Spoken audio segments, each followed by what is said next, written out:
oi.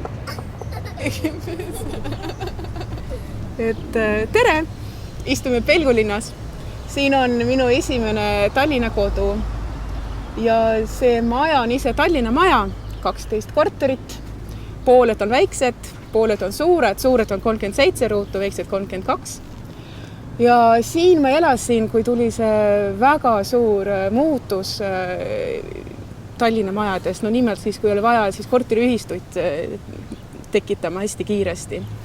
Ja mina sattusin meie ühistu eesotsa, kuigi ma ise ei olnud sellel koosolekul, aga üks päev avastasin, et nüüd ma pean hakkama siin naabritega suhtlema.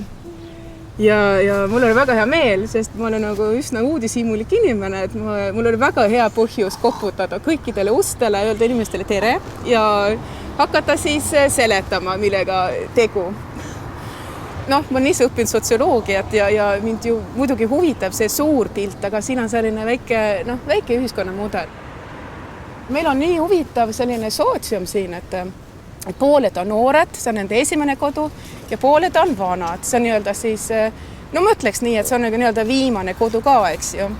Ja siis on nagu see, et kuidas siis investeerida, et nagu noor inimene tunneb, et jah, et siin ma saan täitsa elada kas või 20 aastat või kuni pere tekib. Ja samas, et vana ka tunneb, et keegi röövi ta lihtsalt paljaks selleks, et oleks nagu uhke ja ilus, mida näidata ja nii edasi, eks ju.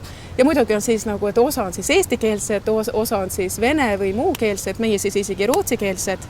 Ja et see, et kuidas seda multikultuurset nagu, seda kodu siis, ühiskodu siis käima lükata, et siis mõtlen, et see on ikka üks suurepärane selline elukooli tasuta antud juhtimiskool.